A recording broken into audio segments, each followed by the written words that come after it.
BRS కంచుకోట దుబ్బాక నియోజకవర్గం అన్నారు మాజీ మంత్రి ఎమ్మెల్యే హరీష్ రావు.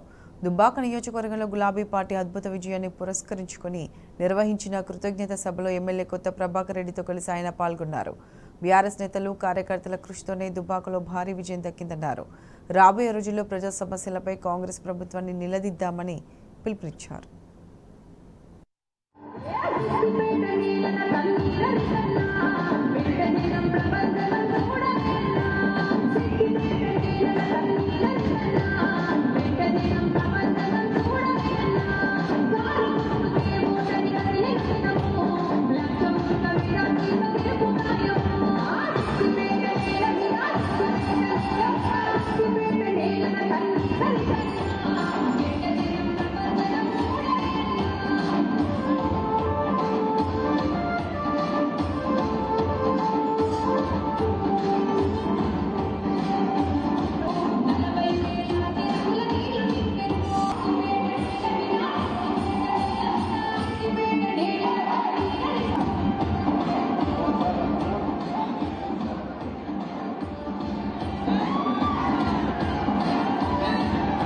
ఈ విజయం దుబ్బాక కార్యకర్తలని ఈ విజయం నీకే అంకితం అని చెప్పి మనం చెప్తాము.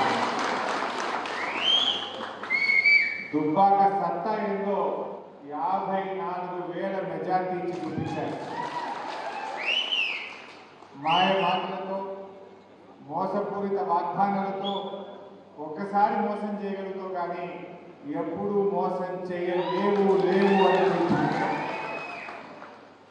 అద్భుతమైన విజయాన్ని చూపించి కార్యకర్తలు దుబ్బాక అంటే మా గులాబీ పార్టీ అడ్డా అని చెప్పి మరొకసారి చూపించారు. తెలంగాణ ఉద్యమంలో అరెస్టులు జరుగుతున్నాయంటే ఫస్ట్ దుబ్బాక అవుతుంది. పోరాటం అంటే దుబ్బాకలో ఉంటా ఉంటుంది, ధర్నాలంటే దుబ్బాకలో ఉంటుంది, రోడ్ ఎక్కుడంటే దుబ్బాకలో ఉంటుంది. అదే 17 సెప్టెంబర్ జెండా ఎగరాలంటే దుబ్బాక ఎంఆర్ఓ ఆఫీస్లో ఎదుగుతుంది. ధర్నాలకు పోరాటాలకు తెలంగాణ ఉద్యమానికి పుట్టిన ఇల్లు మన దుబ్బాక గడ్డ. అదేదో దురదృష్టవశాత్తు ఒక్కసారి మిస్ అయింది కానీ తిరిగి మళ్ళీ ఒకసారి బీఆర్ఎస్ పార్టీ కంచు కోట ఈ దుబ్బాక కృషి చేస్తున్నారు. ఈ విజయం ముమ్మాటికి మా బీఆర్ఎస్ సైనికులని మా ఉద్యమకారులని చెప్పి మనం చెప్తాము. నిజంగా మీకు నేను ఎంత చేసినా మీ రుణం తీసుకోలేదు. మా గౌరవాన్ని నిలబెట్టారు. పోయినసారి నేను చాలా బాధపడ్డా, అయ్యో పోయింది అని. ఒక 6 నెలల దాకా నా మనసులోకి ఇలా బాధ పోలే. కానీ దాని వడ్డీతో సహా చెల్లించి 54,000 మెజార్టీ ఇచ్చిండ్రు. నిజంగా నాకు బిర్యానీ తినిపించినంత సంతోషం కనిపించింది. నిజంగా మీరందరూ కూడా ఒక్కొక్కరు ఒక ప్రభాకర్ రెడ్డి లాగా పనిచేస్తున్నారు. అభ్యర్థి ప్రచారం రాకపోయినా చాలా కష్టపడి కసితో పనిచేసింది.